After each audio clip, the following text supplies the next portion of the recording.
The future of farming and food plots is not necessarily bigger tractors, more chemicals, herbicide, fertilizer.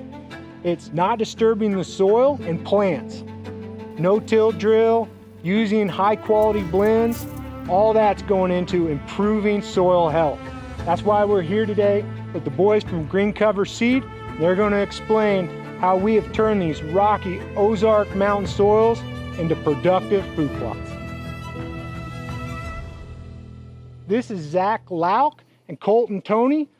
They've been working with Green Cover for many years, and they've seen the food plot business kind of come on, and they've been taking those techniques they're seeing in regenerative ag, and we're starting to apply them more into the food plot setting. Conventional tillage has been used for years and years. Why is conventional tillage kind of going away, and what are you seeing on improvements from just farmers, and how's that rolling into the food plot business?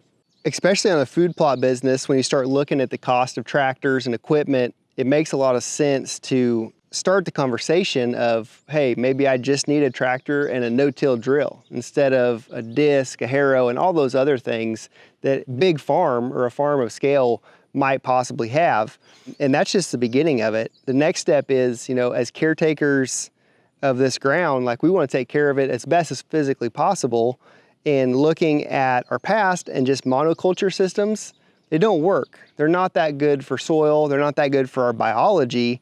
So we look at these diverse mixes and think, well, if that's feeding our soil, it has to be feeding our wildlife. And the conventional tillage, you're actually destroying soil. Oh yeah. And so you're losing so much, and we want to protect that soil and put it back into the plants, correct? Oh yeah, you lose it faster than you can ever gain it. So with tillage, you have a lot of time, you have multiple passes usually, and you're losing soil erosion. I mean, you're losing so much. But if you switch to a no-till system and kind of what we call the release process in the food plot arena, you're gaining so much because you don't have all those inputs of time and money and fertilizer and all that. We're just really no-till drill, maybe a little herbicide here and there where we need it, and then really high-quality blend. It helps with your infiltration rate as well too. So whatever rain you are getting, it's soaking all into the ground, and by keeping it covered, you're able to retain it a little bit more as well.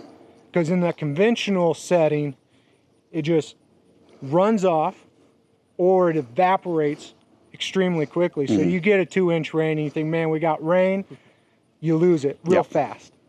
But with this system, we've, you know, over time, we're planting plant on plant on plant, right? And we're building up some great organic matter, not disturbing the soil, but we're also are planting no-till. We're not disturbing that soil, so we have residue on top, so it's shaded and cool. And here we are. I mean, this is rocky soil. It is. We're never 3 days away from a drought. That's what we kind of joke around here, right? Because you step out of the food plot, and things are dry. But where we've built up through our no-till system and the release process, the ground is shaded, it's cool, and we've had rain, and we're holding that moisture, and our food plots have just blown up. Yeah, and I mean, it's keeping the soil microbes alive as well, having that living root in the soil at all times. Everything works together. We're protecting the soil, it's not exposed, and we have a living root. Yep, not monoculture, diverse food plot blends. And that brings me to what I want to talk about next is the diversity. Because a lot of the conventional till, we think conventional till, ag guys, a lot of times they're monoculture, they plant maybe corn, bean, or cotton or something, you know, one species out there, maybe even one species a year, right? Not even doing a cover crop in the winter, so that soil is just bare all winter. How do we use blends to improve the soil to help future crops, and how do we use those blends to feed deer? And that we put that all together because as hunters, it's not just about the soil. We want to see those big antlers out there, right? And we want to be pulling the trigger a lot. So how does that all come together in this type of system, what we call the release process? Yeah, so Daniel, think about your natives. Like when you go out to your native fields or these Ozarks where you've got rid of your invasives, it's a diversity of plants. Yes. It's not just one thing. And nobody is going into those natives and fertilizing. So that ecosystem is taking care of itself. So basically we've tried to do that on a smaller scale that we can more control with these cover crop blends. You know, we have different species that may be browsed at different maturities. We have different species that are going to cycle or free up different nutrients at different times. So if you have just one crop, that crop, say if it's soybeans, we know soybeans will produce their own nitrogen, but they don't make any carbon. Yeah. And we need carbon into our system. Why is carbon so important? Carbon is important because that is basically the glue that holds everything together. That is what makes the soil structure and gives your soil basically life.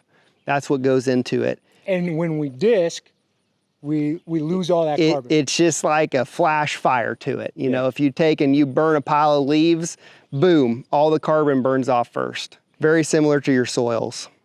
So we got carbon, like you were saying, there's multiple species coming on at different times of the season, the growing season. And just like our natives, there's certain species that are starting to harden off, and there's another one coming on.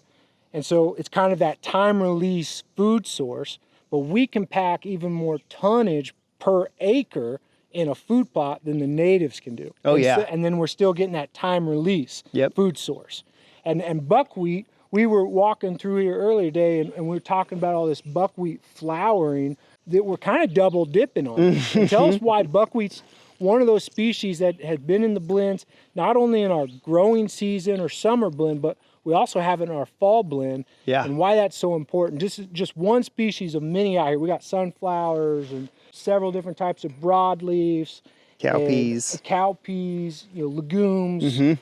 How's all that working together? Yeah, so buckwheat's a perfect example of this because when it is small, it is extremely palatable and the deer browse it. And it's one of the first ones that just First ones, out. just out of the ground, off to the races, here we go. And when it's small, the deer browse it really well. But as it gets taller like this, you can see that the deer aren't browsing those leaves. But there's a ton of bees in here. We learned just the other day that when you have really good buckwheat and you have bees coming in here, that pollination, you're going to actually increase that seed about 70%. Yeah, it's amazing how much more seed you get out of your buckwheat with bees, but that's a good thing because a lot of people will see all these flowers and think, oh no, I've got a volunteer problem I'm gonna have to fight. This is gonna turn into a weed. Well, that's not the case with buckwheat. So it's very indeterminate. So it's gonna pollinate with those bees, it's gonna make seed, it's gonna drop that seed, and you're gonna get several flushes this fall of buckwheat crops. Going back to that very young, soft, palatable buckwheat plant, that's gonna be just in time for that early bow season, and even up to frost, you're gonna have those buckwheat flushes. So we're almost double dipping. We're getting a little more bang for our buck, but we don't have to worry about it being a volunteer and out competing other seed because deer are gonna eat it and it's gonna frost kill. So we're maximizing the seed and the days that we're getting food. Absolutely. And what's it doing in the soil? I mean, it's known as a phosphorus scavenger throughout the cover crop world. I mean, look how tall it is too. Grant was saying how there's a bunch of deer out there this morning feeding with their head down, and it's just good cover after they use it as a food source early on. And phosphorus is a big part of antler development as well. Calcium and phosphorus during the growing season. This is a great one and a great one to have in our blend for sure. So Zach, I mean, this buckwheat's shooting up, it's flowering, not real palatable right now. But as you start looking down, I mean, it's thick through, I can't even see my boots. Because we got species along the ground, mid-level, buckwheat's up high. We got all these different levels because we have different species coming on. So there's a lot of benefit to that, isn't it? And that's all part of the plan. Oh yeah, tons of benefit. So your buckwheat's up here, it's not super palatable. The next step down, you see a lot of these sunflowers coming up. They were kind of that next transition of palatability and browse. So they hit the buckwheats, hit the sunflowers. As they're growing out of it, we're going to the next step down in the canopy, which gets down into the legumes. Which that's the, let's call it bread and butter for summertime. Those legumes really carry most of the browse pressure the rest of the summer, where the flowers come up, the buckwheat and sunflower essentially harden off, like you said for your native term. And then you've got this flush of legumes inside the canopy which is nice because they're getting a little bit of shade, a little bit of a microclimate is developing in that canopy, so they can continue to grow and express themselves and hopefully stay above your browse pressure. And some of these legumes that you've designed in this blend are not quite as palatable early on. Yep. And so it allows them to get some of that growth, get established, so now they can kind of keep up with browse pressure once it starts becoming palatable. Yeah, or they have traits that are just basically developed over time to help protect themselves from browse. So maybe they kind of close up, the leaves close up a little bit, and then as the sun comes out, they open back up so they can catch all the sunlight and still go through respiration. But then at those peak browse times of the day, they kind of close up and protect themselves just a little bit. Yeah, I mean, it's keeping the ground covered as well. Would you say you got some rain last week where we checked back there and it was drier than a bone, but underneath this thatch down here, I mean, it's still wet, retaining moisture and collecting all that moisture that you got. Yes, and Colton, you're the guy that takes all the phone calls and the orders. I mean, folks, when you order the blend, Colton's the guy you're going to be talking to. Colton is great. And Colton, you work with guys throughout the entire whitetails range, and a question I think that pops up over and over is, oh, that works great at Grant's place, but it won't work down here in Alabama, right? Or they think because they live in a specific location, those species won't work. Well, these blends work throughout the entire whitetails range for the most part? Yeah, I mean, you're right there. I talked to guys all the way up in New York, Maine, all the way down to Florida and kind of just coast to coast. So, I mean, there's a lot of whitetail hunters out there. I think the only kicker is on that is just planting it at the right time. So this is your warm season mix. It's going to germinate at 60, 65 degrees. So if you plant it before and it's warm enough to germinate and you get a snow or frost that's early, it's just going to wipe it out. So knowing your frost dates and then planting accordingly for this summer blend right here. And the maturity days, right? Buckwheat, it's maturing really fast. It busts out of the ground. It's already flowering. Some of these other species. So some species, depending on where you're at, especially guys up north, maybe have a little shorter growing season. Some of those species may not fully mature. But is that a bad thing? Nope. Most of the forage value in a plant is prior to maturing anyways. Yeah. So if you have an area where your daylight's getting shorter, you're approaching frost, and you're like, oh, it's not gonna be worth it. Maybe weigh that out. Like weigh out, what do your deer need right now? Is it mature grain or is it high quality forage? And whether it matures or not, I think a lot of times we think maturity means you maximized it, but you still get all that benefit of keeping the ground covered, a different root system, pulling different nutrients. You're still getting all those benefits at that soil level. Oh yeah. And you're also feeding deer. Yeah. I mean, alternatively, this could be an entire field of weeds if you wouldn't have this in here right now. And that's just what Mother Nature does. She fills her space with something.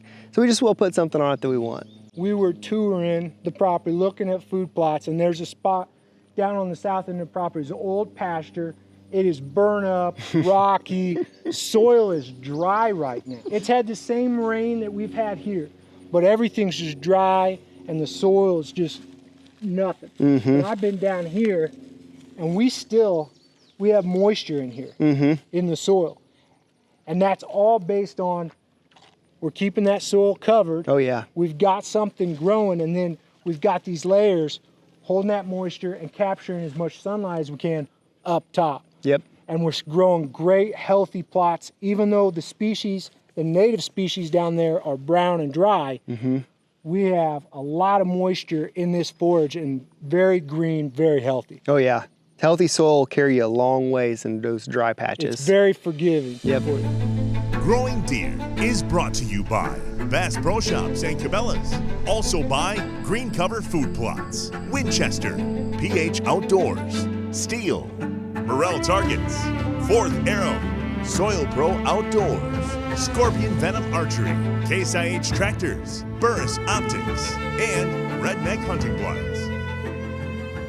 So Colton, we have an incredible summer blend. This is actually an experimental blend. Grant and I are always kind of a year or two ahead of what you're creating and giving to clients, right? And what other people are planting, because we're testing some of these species. And one of those species, Zach, was a little new sun hemp that we had talked about. It's a legume. Yeah. Tell me a little bit about that one. That's funny. I actually just happened to reach down and find one. So in the past, sun hemp has kind of had a stigma for getting giant. Yeah. It gets too big. It's too big of a problem in the plots. We found a new variety that is a mini sun hemp with very soft leaves. And we even found some plants today that have been browsed off. Yes. So this plant, you can see, I don't know, 18 inches tall probably. This was planted the same time as everything else. And this is fitting down into the canopy, super high protein leaves. The stem is very soft. So I'm really, really excited about how this fits into the diversity of this blend. And it's got nodules. It's yeah. It's a legume. It's pumping a lot of nitrogen. Yeah, look at all the nodules on that thing right now. And that's why green cover is so great to work with. They have access to a variety of seeds. Quality genetics. Yes, and we can put those in blends, and Grant and I can test them and see if they work and whatnot, and how they play into, do deer browse them, or what are they, really doing on site. And then that way we can take those lessons and put it into the future blends. Yeah. And Colton, we've got a great crop here, but it doesn't end here. It's all part of that release process of then also going into hunting season. So why is it important that we plant these high quality blends during the summer and then also plant high quality blends in the fall? Yeah, so what we just saw today, I mean, we saw a bunch of fawn out on the property. 5 fawns. Yeah, and you kind of made a mention to it where, I mean, the only way to kind of dictate if you have bigger deer or larger antlers is making sure that they have proper nutrition while they're fawns. The main reason why we plant a summer food plot is just kind of get them in the habit of coming here, feeling safe, and browsing on this and getting more protein and nutrients there for their babies. Conditioning deer to feed and going back to the conventional tillage, when you till, you remove all that food just boom overnight. Yep. And so in the spring and then late summer, if you're tilling, you're losing that. And so ideally we've got food, and we roll right into planting season for our fall, and we've never cleaned the table. There'll still be species here providing food as that new fall crop's coming up. Kind of what Grant's mission in past videos is never clearing out the buffet, just trying to have that living root out there and always have food out there, so they know this is a safe haven and until season opens. This all works together. So there's not maybe as much grass in this, like a sorghum or corn or something. We got some different species here, but then we kind of use that fall blend to help meet some of those soil health goals during that time of year. And we use some different species. Tell us how those blends are specifically designed to help soil to get through the winter, keep it covered, but also provide high quality hunting opportunities, because deer are coming head down in the food plot. One of the soil health principles is diversity. So as many species that you can put in there is always better at a controlled state. I mean, you can kind of get too many, but they all kind of work in a symbiotic relationship. Here in the summer, we have a bunch of legumes because that's going to be your protein source there. Come fall time, you have some cereals in there, your brassicas, your peas for your legume source. And the good part about some of those cereals and some of the clovers in the blend is they're going to overwinter for you to kind of give you that early spring weed suppression and maybe a little bit of turkey attraction as well. Yeah. We've got legumes in here that are pumping nitrogen in because that fall crop, a lot of those grasses or cereal grains, they need a lot of nitrogen. So we're kind of pumping it in and prepping up for our hunting plot. So it's really attractive. Oh yeah. No, we love pulling up plants, especially legumes, and just seeing the nodulation on them. It's always cool. I mean, that's free pretty much that we take out of the atmosphere. And Colton, you're already starting to take orders, getting guys ready for fall. I mean, how important is it to go ahead and have your seed and then be watching the weather rather than playing catch up later on in the late summer, early fall? Yeah, I always tell customers just have it a month or so ready to go just in case they do get that early moisture there in the fall. But also check your radar afterwards. I mean, if you just have that early fall moisture and then nothing kind of after that, then you're kind of, you'd be just sitting there with a little bit of moisture. Yeah, you need that cooler temp and moisture, you know, a few days after, and then maybe another rain. That's really good. If you go 3 weeks hot, dry, drought after one rain of planting, those little seedlings will get stressed and never reach their potential. Yeah, so I mean, that's why we recommend that 6 to 8 weeks before your average frost. So I mean, it gives you a big, large window to hopefully catch some rain in between there, and you can plant a little bit closer to that, but ideally you want to plant that 6 to 8 weeks before your first frost. And Colton, you can kind of wait, you can order your seed early, but you need to store it in a certain way, because if you wait too long, if it's sitting out there in the hot sun, you know, right in front of the shop or something, that seed will be damaged, right? Yeah. You need to store it in a cool, dry place. Yeah, as best as you can, just put it in a mud room. A lot of people put it in their basements. But yeah, I mean, seed and the microbes that we're putting on the seed are living things. So you kind of got to take care of them and make sure they're not getting too hot, especially not wet or anything like that. So you can call Colton. Colton will take care of you. You can find out what we're planting here this fall, and we're going to be doing some experimental stuff, and then also some high quality blends. The fall release blend, folks have been planting that for many years and having great success. We've harvested a ton of critters over that fall release. In fact, last year I harvested a great buck, and he was just head down first thing in the morning feeding on that fall release, and it was the last bite he got before the old Winchester got him. But that's kind of what we're doing here to really improve our soil, and having great plots, have had great success. Had timely rains this summer, but it's also just the diversity and the species of plants that we're planting and everything working together. Crimping when we can, no-till. We have had to use a little herbicide to knock back the weeds when we needed it. It's a tool. If you need it, you probably need to get on top of it sooner than later, because the more weeds you have, they're going to drop seed and you'll have a bigger problem next year. So if maybe going into that fall planting, you have some summer weeds, maybe you need to plan on spraying and getting a really good crop this fall going into next year. So it's a tool. We don't necessarily like it, but it is a tool that we will have to use every now and then. That's just part of it, and you want the best crop you can, because as you grow more forage and tonnage, more biomass, you get better roots, you're suppressing more weeds, and those crops are just recycling nutrients. And the better crops that you can have, the more that helps you down the road with fewer inputs for future crops. Yep, absolutely. And more animals that you can sustain too. Absolutely. Hey, I just want to thank Zach and Colton for coming. They've touring the property with Grant and I, helping us maybe tweak some things on our food plots. They're encouraging us in some other areas. Just a wealth of knowledge, helping us get a really good plan as we go into the fall planting season. Just like planning your food plots, you need a good plan for your life, and that's best done by studying Scripture and understanding how the Creator designed you and the purpose He has for your life. Thanks for watching Growing Deer.